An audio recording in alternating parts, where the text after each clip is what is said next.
الحمد لله نحمده ونستعينه ونستغفره ونؤمن به ونتوكل عليه ونعوذ بالله من شرور أنفسنا ومن سيئات أعمالنا. من يهده الله فلا مضل له ومن يضلله فلا هادي له، ونشهد أن لا إله إلا الله وحده لا شريك له، ونشهد أن سيدنا وسندنا ومولانا محمدا عبده ورسوله، أرسله بالحق بشيرا ونذيرا وداعيا إلى الله بإذنه وسراجا منيرا. قال الله تعالى: أعوذ بالله من الشيطان الرجيم، بسم الله الرحمن الرحيم. اعملوا آل داود شكرا وقليل من عبادي الشكور. وقال النبي صلى الله عليه وسلم: لا يؤمن أحدكم حتى أكون أحب إليه من والده وولده والناس أجمعين. صدق الله العظيم وصدق رسوله النبي الكريم، ونحن على ذلك لمن الشاهدين والشاكرين والحمد لله رب العالمين. درود شریف پڑھ لیجیے. اللہم صلی علی محمد. اللہ رب العزت کا بہت بڑا احسان اور فضل و کرم ہے، اس پرفتن دور میں، اس قرب قیامت کے دور میں اللہ تعالی نے ہمیں خیر کی مجالس میں اٹھنے بیٹھنے کی توفیق نصیب فرما رکھی ہے. یہ اللہ تعالیٰ کا ہم پر بہت بڑا انعام ہے. انسان کو ہر حالت میں شکر گزار رہنا چاہیے. انسان کا ہر حال نفع سے خالی نہیں ہوتا.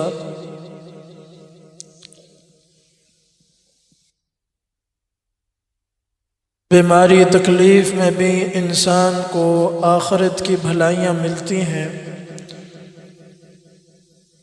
خوشی میں بھی انسان اپنی زبان سے اللہ تعالیٰ کا شکر ادا کرتا رہے تو آخرت کی بھلائیاں ملتی رہتی ہیں.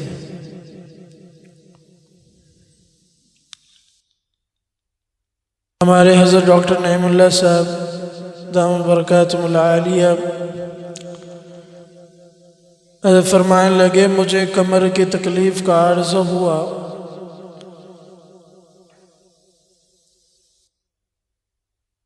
اب مجھ سے جھکا نہیں جاتا، چلا نہیں جاتا، سجدہ کیا نہیں جاتا، لیکن میں اس حال میں بھی اللہ کا شکر گزار ہوں کہ اس نے مجھے سانس دے رکھا ہے اور اپنے نام لینے کی توفیق دے رکھی ہے. اللہ تعالیٰ کا ہم جو نام لے سکتے ہیں، یہ بہت بڑا اللہ تعالیٰ کا ہم پر انعام ہے. حضور صلی اللہ علیہ وسلم کا فرمان ہے: اربع من اعطیہن خیرا فی الدنیا والآخرہ. جس کو 4 چیزیں دے دی گئیں،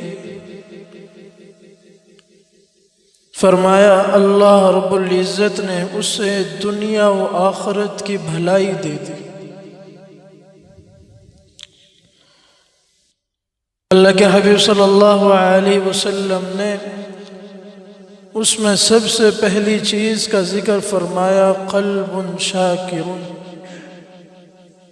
جس کو اللہ تعالیٰ نے دل شکر گزاری ادا کرنے والا دے دیا، شکر ادا کرنے والا جس کو اللہ نے دل دے دیا، گویا اسے دنیا و آخرت کی بھلائی مل گئی۔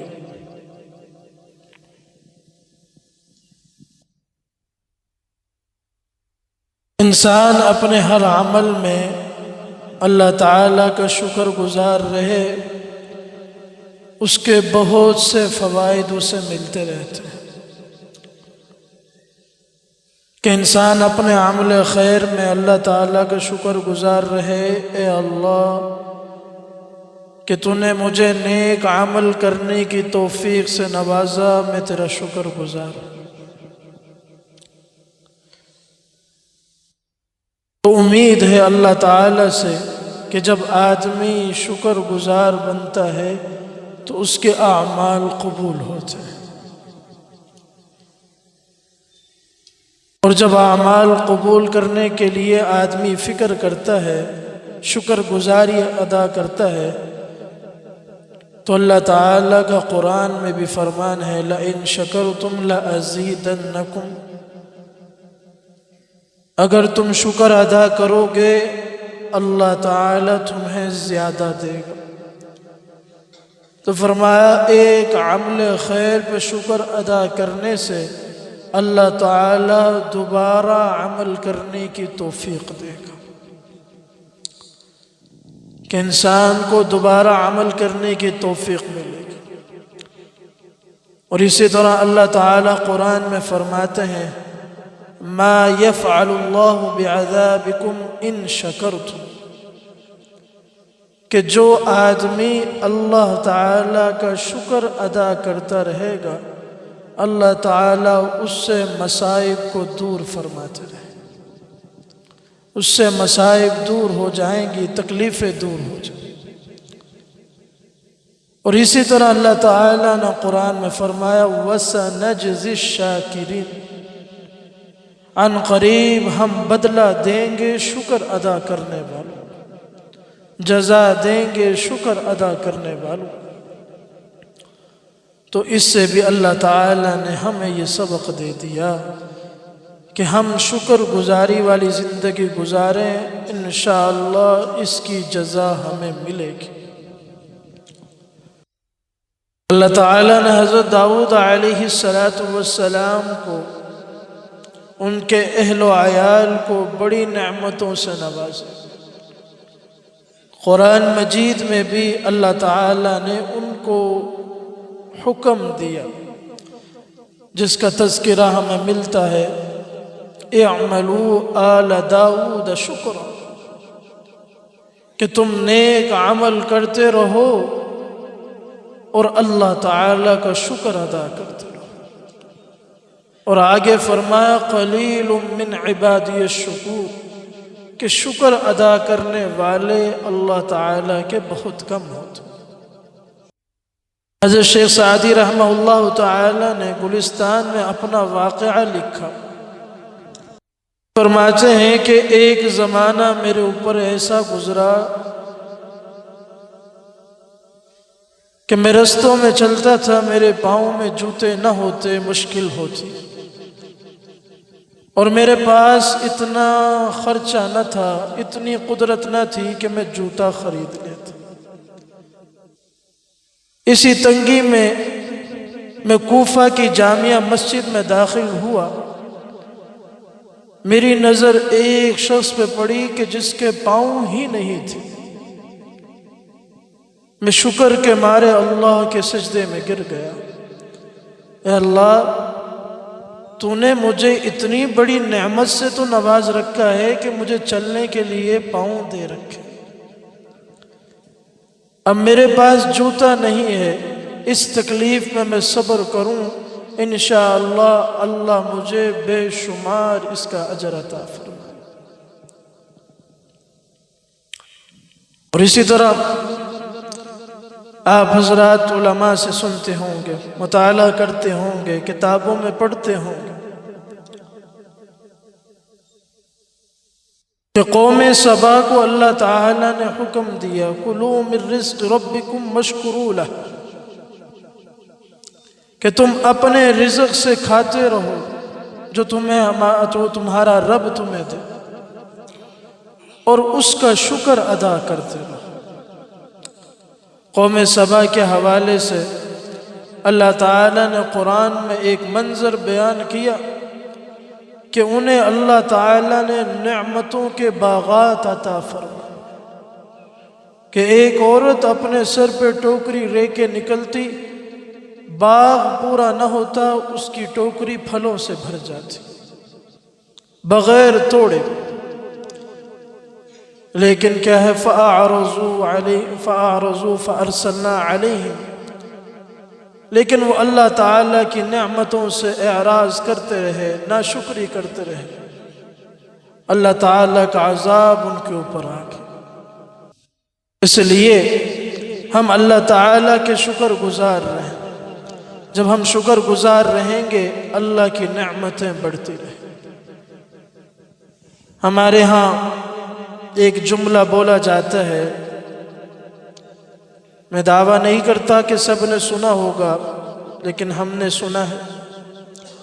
بعض دفعہ کوئی مشکل آ جاتی ہے تو اپنے احباب میں دیکھا، علاقے میں دیکھا، لوگ یہ جملہ کہہ دیتے کہ پتہ نہیں کون سے گناہ ہو گیا اور ہمیں یہ تکلیف مل گئی، پتہ نہیں کون سا گناہ ہو گیا ہمیں یہ تکلیف مل گئی۔ ہمارے حضرت تو فرمایا کرتے ہیں کہ ہماری عبادت اللہ تعالیٰ کی ذات، اللہ تعالیٰ کی عظمت کے مقابلے میں بھی گناہ ہے۔ ہم تو اس کی عبادت کا تو حق ادا کر ہی نہیں سکتے۔ آپ حضرات مشہور یہ حدیث مبارکہ سنا کرتے ہیں کہ حضرت اماں جان حضرت عائشہ رضی اللہ تعالی عنہا فرماتی، ایک روز رسول اللہ صلی اللہ علیہ وسلم گھر میں تشریف لائے۔ آپ حضرت اماں جان کے قریب آرام فرما ہوئے اور فرمائے، عائشہ مجھے اجازت دے میں اپنے رب کا شکر ادا کروں۔ حضرت اماں جان حضرت عائشہ رضی اللہ تعالی عنہ فرماتی ہیں، میرے حضور میں تو آپ کا قرب چاہتی ہوں، لیکن میں آپ کی خوشی پہ آپ کو ترجیح دیتی ہوں کہ آپ اللہ تعالیٰ کا شکر ادا کریں۔ حضور صلی اللہ علیہ وسلم اماں جان بیان فرماتی ہے، کھڑے ہوئے وضو فرمایا اور نفل نماز میں کھڑے ہوئے، فرمایا روتے رہے، اتنے روئے کہ سینہ آنسوؤں سے تر ہو گیا، پھر رکوع میں اتنا روئے، پھر سجدے میں اتنا روئے، حتیٰ کہ نماز اتنی بڑی پڑی کہ حضرت بلال رضی اللہ تعالی عنہ نے فجر کی اذان کہتے۔ حضرت اماں جان جب حضور صلی اللہ علیہ وسلم نماز سے فارغ ہوئے، عرض کیا، یا رسول اللہ، اللہ تعالیٰ نے تو آپ کے اپنے اگلے پچھلے گناہ معاف فرما دیے، آپ اتنا کیوں رو رہے؟ مشہور جملہ علماء فرمایا کرتے ہیں حدیث کا، افلا اکون عبدا شکورا، اے عائشہ کیا میں اللہ کا شکر گزار بندہ نہ بنوں؟ احیاء العلوم حضرت امام غزالی رحمہ اللہ تعالی نے اس حدیث کے ضمن میں آگے یہ بات لکھی، فرماتے ہیں کہ ایک نبی علیہ السلام کا ایک پتھر سے گزر ہوا، اس کو دیکھا کہ کثرت سے پانی بہا رہا، تو تعجب ہوا، تو اللہ تعالیٰ نے پتھر کو گویائی عطا فرمائی۔ تو پتھر بولا، اے نبی جی کہ جب سے میں نے یہ بات سنی ہے کہ پتھر اور لوگ جہنم کے ایندھن ہوں گے، میں رو رہا ہوں۔ پتھر اور لوگ جہنم کے ایندھن ہوں گے، میں رو رہا ہوں۔ اللہ تعالیٰ سے نبی علیہ السلام نے دعا مانگی اور اللہ تعالیٰ نے اس کو پناہ دے دی۔ نبی علیہ السلام وہاں سے گزر گئے، پھر ایک دفعہ دوبارہ گزر ہوا، پھر دیکھا کہ پانی کثرت سے بہہ رہا ہے، تو پھر تعجب ہوا، تو پھر وہ اللہ تعالیٰ نے پتھر کو گویائی عطا فرمائی۔ حضرت نبی علیہ السلام نے پوچھا کہ اب تیرے رونے کی وجہ کیا ہے؟ فرمایا حضور پہلا میرا رونا تھا اللہ کے خوف سے، اب میں شکر اور خوشی سے رو رہا ہوں۔ حضرت امام غزالی رحمہ اللہ تعالی آخر میں اس واقعے کو نقل کر کے یہ بات عرض کرتے، فرمایا انسان کا دل یہ تو پتھر سے بھی زیادہ سخت ہوتا ہے، فرمایا اس دل میں اللہ کے ڈر سے رونا آ جائے اور خوشی اور شکر گزاری سے رونا آ جائے، فرمایا یہ نرم ہو جائے اور اس کو آخرت کی بہت سی بھلائیاں نصیب ہو جائیں۔ تو حدیث مبارکہ کا ایک حصہ پڑھا کہ جس کو 4 چیزیں مل گئیں اسے دنیا و آخرت کی بھلائی مل گئی۔ آپ نے پہلی چیز فرمایا قلب شاکر، جسے شکر گزاری والا دل مل گیا۔ دوسرا آپ نے فرمایا وَلِسَانٌ ذَاکِرٌ، جسے اللہ کا ذکر کرنے والی زبان مل گئی اسے بھی دنیا و آخرت کی بھلائی مل گئی۔ وَلَذِكْرُ اللَّهِ أَكْبَرُ، ذکر یہ اللہ کی بہت بڑی چیز ہے۔ اور ہمارے محمدیہ مدنیہ قدیم کے بزرگ حضرت مولانا نعیم الدین صاحب دامت برکاتہ علیہ، حضرت سے بڑا پیارا جملہ ایک کتاب میں پڑھنے کو ملا اور فرمانے لگے ذکر یہ تمام عالم کی روح ہے۔ فرمایا جیسے انسان کے جسم میں روح ہے تو اس کے جسم میں جان ہے، فرمایا اسی طرح جب تک عالم میں اللہ کا نام ہے اس میں جان ہے۔ یہ جملہ تو آپ حضرات نے بڑوں سے اپنی کتابوں میں سب سے سنا ہوگا، ہر مسلمان یہ کہتے ہیں کہ جب تک اس جہان میں ایک شخص بھی اللہ اللہ کہنے والا باقی تو یہ جہان قائم ہے۔ جب کوئی اللہ اللہ کہنے والا نہ ہوگا تو قیامت برپا ہو جائے۔ ہمارے حضرت کشمیر کے بزرگ حضرت مولانا محمود الحسن مسعودی صاحب دام اللہ فیوزہم بھی فرمایا کرتے، فرمایا جس دل میں اللہ کا ذکر موجود وہ دل دل ہے، جس دل میں اللہ کا ذکر موجود وہ دل دل ہے، اور جس دل میں اللہ کا ذکر نہیں وہ دل دل نہیں بلکہ دلدل بن جاتا ہے۔ تو اللہ تعالیٰ کے ذکر میں بڑی تاثیر۔ ایک صحابی آتے ہیں رسول اللہ صلی اللہ علیہ وسلم سے عرض کرتے ہیں میرے محبوب مجھے کوئی ایسا عمل بتلا دیں جو اللہ کے ہاں سب سے زیادہ محبوب۔ آپ صلی اللہ علیہ وسلم فرمایا کہ اللہ کے ہاں سب سے محبوب عمل یہ ہے کہ جب تیری ملاقات اللہ سے ہو تو تیری زبان اس کی یاد سے تر ہو۔ تو یہ ذکر اللہ تعالیٰ کی بڑی نعمت۔ تیسری چیز اللہ کے حبیب صلی اللہ علیہ وسلم نے فرمائی وَبَدَنٌ عَلَى الْبَلَاءِ صَابِرٌ، کہ جس کو اللہ تعالیٰ نے ایسا بدن دے دیا جو مصائب پر صبر کرنے والا ہو تو فرمایا اسے بھی دنیا و آخرت کی بھلائی مل گئی۔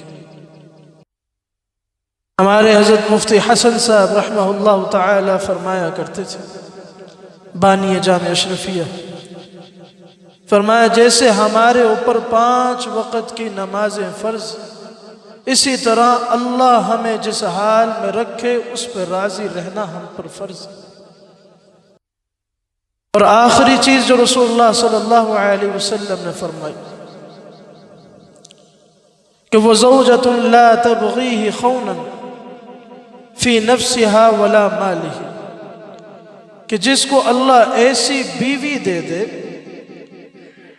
جو اپنے شوہر کے مال میں نہ خیانت کرے نہ وہ اپنی ذات میں کوئی خیانت کرے۔ فرمایا یہ 4 چیزیں ایسی ہیں جس کو مل جائیں اللہ اسے دنیا و آخرت کی بھلائیاں نصیب فرمائے۔ میں آخر میں پھر ان 4 چیزوں کو ذکر کر دیتا ہوں کہ اللہ کے حبیب صلی اللہ علیہ وسلم نے فرمایا کہ جس کو 4 چیزیں مل گئیں، اللہ نے جس کو دے دی اسے دنیا و آخرت کی بھلائی ملی۔ نمبر 1 قلب شاکر، شکر گزار دل۔ نمبر 2 لسان ذاکر، اللہ کا ذکر کرنے والی زبان۔ وبدن علی البلاء صابر، اور ایسا بدن جو ہر تکلیف پہ صبر کرنے والا۔ اور آخری چیز کہ جس کو ایسی بیوی مل جائے جو نہ اپنی ذات پر نہ اپنے شوہر کے مال پر خیانت کرنے والی ہو۔ اللہ تعالی ہم سب کو تمام نعمتوں پہ شکر گزاری والی زندگی نصیب فرمائے۔ وآخر دعوانا ان الحمد للہ۔